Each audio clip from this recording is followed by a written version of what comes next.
जय श्री कृष्णा मित्रों आज जो हमारा शीर्षक है जिसके बारे में बात करना चाहता हूँ कि जन्म कुंडली में आपको किसी भी समस्या का समाधान किस प्रकार से मिलेगा, यह हम इस वीडियो में चर्चा करेंगे। ठीक है मित्रों, कोई भी व्यक्ति जन्म कुंडली बताता है, दिखाता है तो उसके मुख्यतः कुछ प्रश्न होते हैं। इसमें मुख्य रूप से एक प्रश्न होता है कि गुरुजी मेरी शादी कब तक होगी, मेरा विवाह कैसा रहेगा, दाम्पत्य जीवन कैसा रहेगा, इस बारे में आप बताइए। कब होगी, कब तक होगी, कैसा रहेगा, इस बारे में बताइए। दूसरा ये पूछते हैं लोग कि गुरुजी मेरी जन्म कुंडली में धन की स्थिति कैसी रहेगी, आप कृपया ये बताइए। जीवन में कितना धन कमाऊंगा, धन में धनवान बन पाऊंगा, मिलेनियर बिलेनियर करोड़पति अरबपति बन पाऊंगा, नहीं बन पाऊंगा, क्या स्थिति रहेगी, धन की स्थिति कैसी रहेगी। और कुछ एक लोगों के जो माता पिता होते हैं उनके प्रश्न होते हैं कि गुरुजी मेरी संतति कैसी रहेगी, मेरे जीवन में संतति का सुख कैसा रहेगा। ये सारी स्थिति जीवन में मुख्यतः रूप से ये मुख्य प्रश्न पूछते हैं। प्रश्न बहुत सारे पूछते हैं लेकिन मुख्य रूप से ये प्रश्न होते हैं लोगों के। तो मैं आपको ये बताना चाह रहा हूँ कि किसी भी जन्म कुंडली में हम कैसे देखें कि इसको जीवन में धन की स्थिति कैसी रहेगी, ये सब हम किस प्रकार से देख सकते हैं, विवाह कैसा रहेगा, ये सब। तो सबसे पहले हम धन से प्रारंभ करते हैं। किसी ने आपसे आके पूछा कि गुरुजी मेरी जन्म कुंडली में देख के गुरुजी मेरी धन की स्थिति कैसी रहेगी, मैं धन कितना कमा पाऊंगा, धन संचय रहेगा नहीं रहेगा, क्या जो भी सेविंग वगैरह होगी नहीं होगी, किस प्रकार से होगी, आप बताइए। तो आपको व्यक्ति की जातक की जन्म कुंडली उठा के सर्वप्रथम हम किसी भी समस्या का अगर समाधान करना चाहते हैं तो इसका एक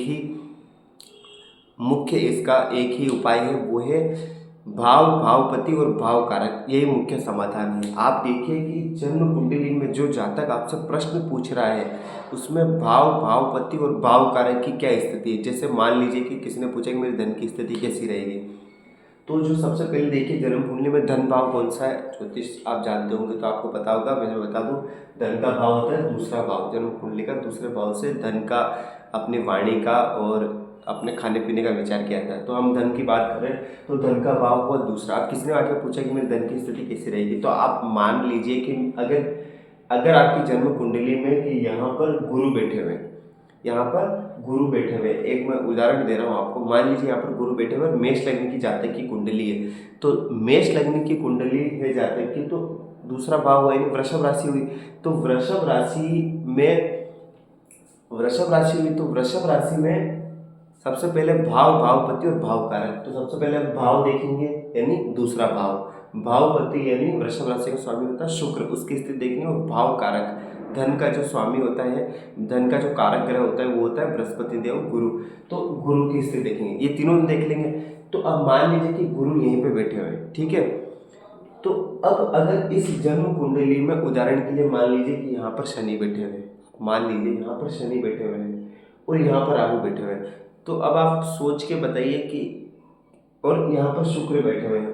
तो अब आप सोच के बताइए कि क्या इस व्यक्ति की इस जन्म कुंडली में धन की स्थिति इस व्यक्ति की कैसी रहेगी। तो शुक्र यहाँ पर बैठा सप्तम भाव में, तो हमने कह दिया यार मालव्य नामक राजयोग बन रहा है व्यक्ति के, तो व्यक्ति जीवन में धनवान होगा। 100% बात तो सही है, धनवान होगा। लेकिन केवल इस प्रकार हम मालव्य योग देख के हम नहीं कह सकते कि धनवान होगा, हमको पूरा देखना पड़ेगा। क्योंकि देखो भाव और भावपति, देखो भाव पर शनि की तीसरी दृष्टि पड़ रही है, 1 2 3, ठीक है। और उस पर राहु की भी दृष्टि पड़ रही है, सातवीं पूर्ण दृष्टि। तो भाव और भाव कारक दो चीजें पीड़ित हो गई है। तो एक ये कमी होगी, दूसरा भावपति जो कि शुक्र, जो कि थोड़ी अच्छी स्थिति में बैठे हुए। तो हम इस व्यक्ति के बारे में क्या कहेंगे, हम इस व्यक्ति के बारे में ऐसा कहेंगे कि ये बात सही है कि ये व्यक्ति अपने जीवन में विलासिता का शौकीन होगा। क्यों होगा, क्योंकि मालव्य नामक राजयोग है, इसमें कोई शक और संदेह नहीं है, ठीक है। यह व्यक्ति अपने जीवन में धन भी अर्जित करेगा और धन अर्जित करने का पूर्ण प्रयास करेगा और उसको जीवन में धन भी मिलेगा। लेकिन न तो इसके जीवन में धन संचय पूर्ण रूप से हो पाएगा और न ही इस व्यक्ति के जो एक अच्छा विलासिता जीवन जीने के लिए जो एक धन की स्थिति बनी रहनी चाहिए, एक जो व्यक्ति के जीवन में धन एक होना चाहिए, बैंक बैलेंस वगैरह, वह इस व्यक्ति के जीवन में नहीं हो पाएगा। दूसरा ये कि ऐसा व्यक्ति को धन कमाने में भी थोड़ी दिक्कत का सामना करना पड़ेगा, कहीं ना कहीं वो अपने जीवन में परेशानियों का सामना इसे देखता रहेगा। क्यों ऐसा क्यों होगा? क्योंकि देखो भाव और भाव कारक दोनों पीड़ित हो गए। भावपति की स्थिति अच्छी है, इसमें कोई संदेह नहीं है, लेकिन भाव और भाव कारक दोनों पीड़ित हो गए। ठीक है मित्रों, ठीक है। शुक्र, अगर शुक्र पर भी किसी पाप ग्रह की दृष्टि नहीं होनी चाहिए, ये आप मान के चलिए। ठीक है, तब उस स्थिति में उदाहरण दे रहा हूँ। अब मान लीजिए कि यहाँ पर शुक्र मैंने आपको बता दिया। अब इस केस में मान लीजिए कि ये तो मालव्य नामक राजयोग हो गया। एक सिद्धांत होता है कारको भावनाशा, ये एक ज्योतिष का मुख्य रूप से सिद्धांत है। तो कारको भावनाशा कब होता है? जब जब कारक ग्रह अपने ही भाव में बैठा हो, जिस भाव का वह कारक है उसी में बैठा हो, और उसमें बैठा हो वहाँ पर पाप ग्रह की दृष्टि पड़ जाए, तब कारक भावनाशा का जो सिद्धांत है वह लागू होता है, अन्यथा लागू नहीं होगा। तो कारक भावनाशा यहाँ पर हो रहा है तो धन की स्थिति कहीं ना कहीं जातक की पीड़ित रहेगी। ठीक है मित्रों, ये चीज़ मैंने आपको बता दी। अब मान लीजिए कि ऐसी स्थिति होती है कि यहाँ पर शनि नहीं होते हैं उदाहरण के लिए, और यहाँ पर भी राहु नहीं होते मान लीजिए, ठीक है, और यहाँ पर भी केतु नहीं होते मान लीजिए, राहु मान लीजिए कि यहाँ पर होते, ठीक है, यहाँ पर राहु होते तो राहु की 5 दृष्टि पड़ती है, 1 2 3, समझ जाता हूँ, यहाँ पर भी नहीं होते, राहु यहाँ पर होते मान लीजिए। उस स्थिति में क्या स्थिति? उस स्थिति में भी राहु की 5 दृष्टि पड़ रही है, खाली एक की पापा ग्रह की दृष्टि पड़ रही है और शुक्र बलवान है, तो कहीं ना कहीं उस स्थिति में कहूँगा कि हाँ अच्छा खासा उसके पास पैसा होगा, बैलेंस स्थिति उसके पास रहेगी। बहुत अच्छा होगा ये तो मैं नहीं कहूँगा, लेकिन हाँ ठीक ठाक वो अपना जीवन यापन अच्छे से कर लेगा, अच्छी विलासिता की जीवन जी लेगा, एक सामान्य विलासिता की जीवन जी लेगा। ठीक है, क्यों सामान्य क्यों कह रहा हूँ? क्योंकि ये राहु की दृष्टि पड़ रही है, तो कहीं ना कहीं थोड़ा सा ये परेशानी का कारण बनेगा। ठीक है मित्रों, ये चीज़ मैंने आपको बता दी। अब जरूरी हर किसी का गुरु यहीं पर बैठे हो, मान लीजिए कि ये गुरु यहाँ पर न बैठ करके कहीं और बैठे हो, जैसे मान लीजिए कि गुरु उदाहरण के लिए यहीं पर बैठे हो मान लीजिए, और इसका स्वामी शुक्र जाकर के कहीं पर भी बैठ गया हो, मान लीजिए कि शुक्र यहाँ पर बैठ गया है या शुक्र यहाँ पर बैठ गया, 2 3 4,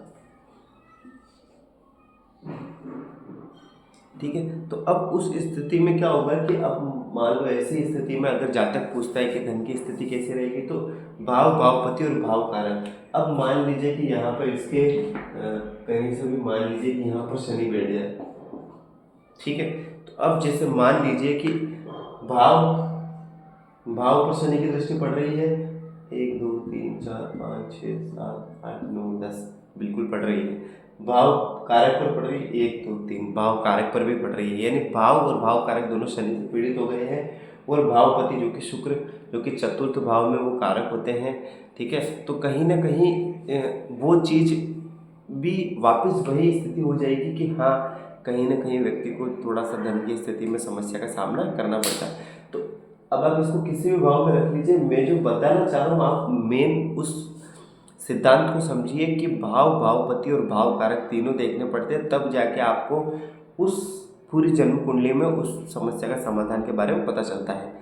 एक उदाहरण और ले लेता हूँ, विवाह का उदाहरण ले लेता हूँ। मान लीजिए कि आपकी जन्म कुंडली में कोई आकर पूछता है कि मेरे विवाह की स्थिति कैसी रहेगी क्या, तो अब सप्तम भाव से विवाह के बारे में विचार किया जाता है। अब मान लीजिए कि यहाँ पर आपके मान लीजिए पुरुष की कुंडली है, ठीक है, अब पुरुष की कुंडली है और मान लीजिए यहाँ पर शुक्र बैठ गया, एक उदाहरण ले रहा हूँ, पुरुष की कुंडली है, मान लीजिए यहाँ पर शुक्र बैठ गए, तो अब शुक्र बैठ गए यहाँ पर सब मालव्य मेष लग्न की कुंडली ले लीजिए। अब मान लीजिए कि मालव्य नामक राज जो बन रहा है, तो कहेंगे कि हाँ ये दाम्पत्य जीवन तो बढ़िया होना चाहिए, कोई दिक्कत नहीं है, शादी भी जल्दी से हो जाएगी, विवाह कोई दिक्कत नहीं। अब मान लीजिए कि इस स्थिति में यहाँ पर शनि बैठे हुए हो, तो अब कैसी स्थिति रहेगी? अब देखिए वापस भाव भावपति और भाव कारक, सप्तम भाव हो गया विवाह का, भाव भावपति कौन हुआ? शुक्र ही हुआ भावपति, और भाव कारक पत्नी के लिए भाव कारक कौन हुआ?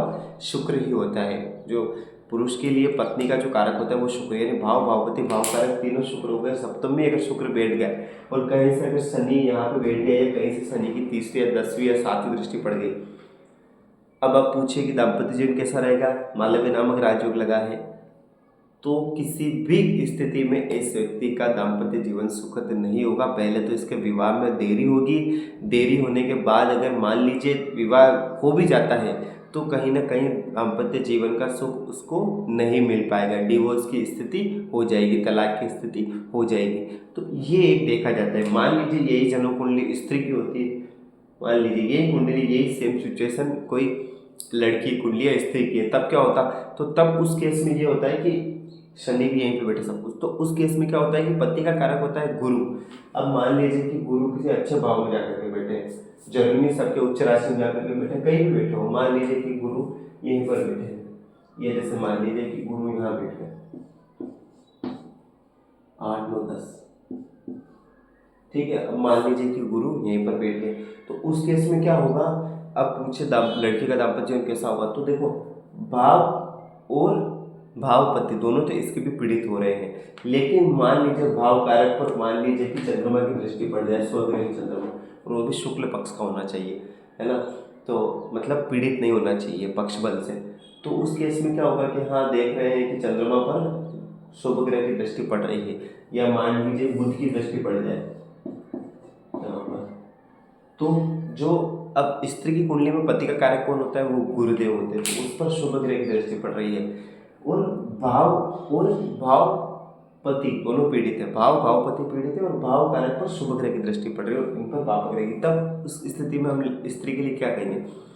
तब हम स्त्री के लिए कहेंगे कि हाँ विवाह, पहले तो आपके विवाह तो हो जाएगा, उसमें कोई शंका नहीं, लेकिन कहीं ना कहीं विवाह में आपकी देरी होगी, लेकिन देरी होने के बाद आपका विवाह हो जाएगा, आपकी शादी हो जाएगी, विवाह हो जाएगा। विवाह होने के बाद उस पर कहीं ना कहीं दाम्पत्य जीवन में मतभेद आपके अवश्य रहेंगे ही रहेंगे। अगर जन्म कुंडली मिला करके आपने विवाह नहीं किया है तो आप मान करके चलिए कि कहीं ना कहीं आपके दाम्पत्य जीवन में डिवोर्स होने की स्थिति भी आ जाएगी, ठीक है। लेकिन ये संभावना कम रहेगी, क्योंकि जो कारक पति का कारक है उसमें शुभ ग्रह की दृष्टि पड़ रही है, लेकिन अगर जन्म कुंडली मिला के नहीं करी तो वो स्थिति भी हो जाएगी, अगर मिलान सही ढंग से नहीं किया तो। दूसरी ये कि अगर जन्म कुंडली में अच्छी मिल रही है जन्म कुंडली, तो फिर क्या होगा कि दाम्पत्य जीवन चलेगा, कोई दिक्कत नहीं, शादी भी हो जाएगी, विवाह भी हो जाएगा, दाम्पत्य जीवन चलेगा, लेकिन दाम्पत्य जीवन मतभेदपूर्ण रहेगा, कहीं ना कहीं दाम्पत्य जीवन में परेशानी बनी रहेगी। ये मैं आपको बता देना चाहता हूँ। तो इस प्रकार हम किसी भी समस्या का समाधान ढूंढ सकते हैं। अब आप इसको शुक्र को कहीं और भी ले सकते हैं। अब मान लीजिए कि शुक्र को यहाँ लेकर के उदाहरण के लिए यहाँ पर शुक्र को ले लेते हैं, ठीक है, नहीं यहाँ पर हम ले लेते हैं, मान लीजिए यहाँ पर शुक्र को ले लेते हैं। तब उस स्थिति में अगर पुरुष की कुंडली है तो क्या रहेगा? तो पुरुष की कुंडली में भाव पर शनि की दृष्टि पड़ रही, तो भाव तो पीड़ित हो गया, भावपति पर शनि की दृष्टि नहीं है, भावपति और भाव कारक पत्नी के लिए शुक्र। तो उस स्थिति में अब देखना है कि यहाँ पर शुक्र पर किसी शुभ ग्रह की दृष्टि पड़ जाए। पहला तो ये क्यों? क्योंकि देखो जिसकी राशि में बैठा है वो चंद्रमा है, चंद्रमा का शुक्र नैसर्गिक शत्रु है, तो कहीं ना कहीं ये भी एक माइनस पॉइंट है, ये भी देखना पड़ेगा। दूसरा ये, अगर मान लीजिए यहाँ से कहीं ना कहीं से गुरु की दृष्टि पड़ जाए उदाहरण के लिए, तब मैं उस स्थिति में कहूँगा कि देखो भाव बड़ी पीड़ित है, लेकिन भावपति और उसके लिए पत्नी का कारक जो शुक्र होता है, भाव कारक, तीनों शुभ ग्रह गुरु से दृष्ट है, तो दाम्पत्य जीवन बढ़िया चलेगा, इसमें कोई दिक्कत नहीं, विवाह भी जल्दी हो जाएगा, क्योंकि 3 चीज़ में से एक चीज़ पीड़ित है, 2 चीज़ अच्छी है, तो इसीलिए दाम्पत्य जीवन बढ़िया चलेगा। थोड़ा बहुत मतभेद होगा, वो तो एक सामान्य स्थिति है, बाकी विवाह अच्छा चलेगा, दाम्पत्य जीवन अच्छा चलेगा, कोई दिक्कत नहीं होगी, शादी में भी कोई तनाव नहीं होगा, कोई दिक्कत नहीं है। तो इस प्रकार से हम पूरी जन्म कुंडली में किसी भी भाव के बारे में ये पता कर सकते हैं कि किसी भी प्रश्न का उत्तर हमको कैसे देना है, उसके लिए हमको भावपति भाव कारक देखना पड़ता है, ठीक है मित्रों। ये जो मैंने आपको एक छोटा सा प्रयास किया समझाने का, आशा करता हूँ आपको अच्छा लगा होगा। वीडियो देखते रहने के लिए धन्यवाद। अच्छा लगे चैनल सब्सक्राइब करना, दूसरों को शेयर अवश्य करिए। जय श्री कृष्णा।